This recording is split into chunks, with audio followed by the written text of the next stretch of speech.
তো আজকে নতুন একটা ক্লাসে সবাইকে স্বাগতম। আজকে হচ্ছে নবম দশম শ্রেণীর ছাত্রদের জন্য ক্লাস। আজকের ক্লাস হচ্ছে ত্রিকোণমিতি 9.1। ঠিক আছে, আজকে আমি কিছু প্রাথমিক আলোচনা করব ত্রিকোণমিতির সূত্র বলে নিয়ে। তো আশা করি সবাই ফলো করবেন। চলেন দেখা যাক যে সূত্র ছাড়া আমরা ত্রিকোণমিতি 9.1 এবং 9.2 মানে করতে পারবো না। যারা সূত্র সম্পর্কে ভালো আইডিয়া নিতে পারবো, সূত্র জানবো, তারা ইজিলি কি পারবো 9.1 এবং 9.2 অঙ্কগুলা ইজিলি সলভ করতে পারবো। ঠিক আছে, তো সূত্রগুলো সবাই মুখস্থ করার চেষ্টা করবেন এবং করার সময় সাথে রাখবেন। ঠিক আছে, তাহলে চলুন সূত্র করে দেখা যাক। এখন আমরা সূত্র হচ্ছে যে sin theta, sin theta equal to আমরা জানি কিটা sin theta equal to 1 by কিটা cosec theta, sin theta equal to 1 by cosec theta. আবার এই যে cosec থিটা সমান 1 by sin theta, cosec theta সমান 1 বাই sin থিটা। আবার 3 নম্বর হচ্ছে যে cos theta equal to 1 by sec theta. আবার sec theta equal to 1 by cos theta. Okay, আবার ফার্স্ট নাম্বারটা হচ্ছে tan থিটার সমান দুটো সূত্র আছে। tan থিটার সমান একটা হচ্ছে 1 বাই cot থিটা, আর একটা হচ্ছে যখন tan থিটার সমান sin বাই cos। ঠিক আছে, কোন সময় কোনটা বলতে আমাদের মানে বলে দিবে অঙ্কের। আবার cot থিটার সমান যেটা আছে যে 1 বাই tan থিটা। cot-এর আবার একটা সূত্র আছে যে cot থিটা সমান cos theta by sin theta. Okay, তাহলে এখন তো জানা যে 9 নাম্বারটা আছে, যে 9 নাম্বারটা সূত্র আছে এটা sin theta plus cosec square theta, sin square theta plus cosec square theta সমান কিটা 1। ঠিক আছে, আবার 10 নম্বর হচ্ছে কিটা sin থিটা, এটার আমরা বাংলা লেখাছি যে ওই ওখানে নিচে এটা যে sin থিটাটা এটা দিয়ে লেখাছি sin থিটা সমান কিটা যে 1 আছে এই পাশে, যে 1 এটাকে এই পাশে মানাছি 1 মাইনাস কিটা cosec স্কয়ার থিটা।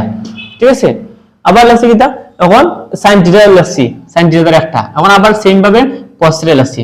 ঠিক আছে, এই তিনটা একসাথে পড়তে পারো। ওকে, যে cosec square theta equal two হবে কিটা ওইটা 1 মাইনাস sin স্কয়ার থিটা, এটা উল্টাইছি। ঠিক আছে, একবার লেখছি sin স্কয়ার থিটা সমান 1 মাইনাস cosec স্কয়ার থিটা, আবার cosec স্কয়ার থিটা লেখছি কেন cosec স্কয়ার সমান 1 মাইনাস sin স্কয়ার থিটা।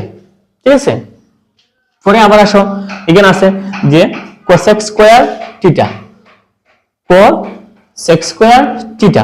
ঠিক আছে, cosec স্কয়ার থিটা সমান কি আছে cosec square theta minus cot square theta equal two কত 1।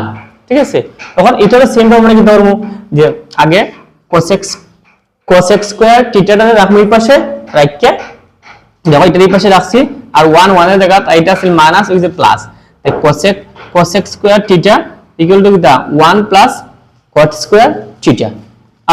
আবার লেখছি cot স্কয়ার, এই যে cot স্কয়ার থিটা সমান কিটা ওইটা ব্যতিক্রম যে cosec স্কয়ার থিটা মাইনাস 1। ঠিক আছে, তো আবার আমরা এই তিনটারে একসাথে লিখতে পারো। ঠিক আছে, এই তিনটারে একসাথে পড়তে পারো। এরপর দেখো যেটা আছে যে sec square theta minus tan square theta equal to 1। ঠিক আছে, এখন আবার সেম ভাবে এটারে কি করতেছি বাংলায় লিখতাছি, এইটা তিনটা একপাশে একসাথে পড়তে পারো তোমরা। ঠিক আছে, একসাথে পড়লে দেখো কি হয় যে sec square theta minus tan square theta equal to 1।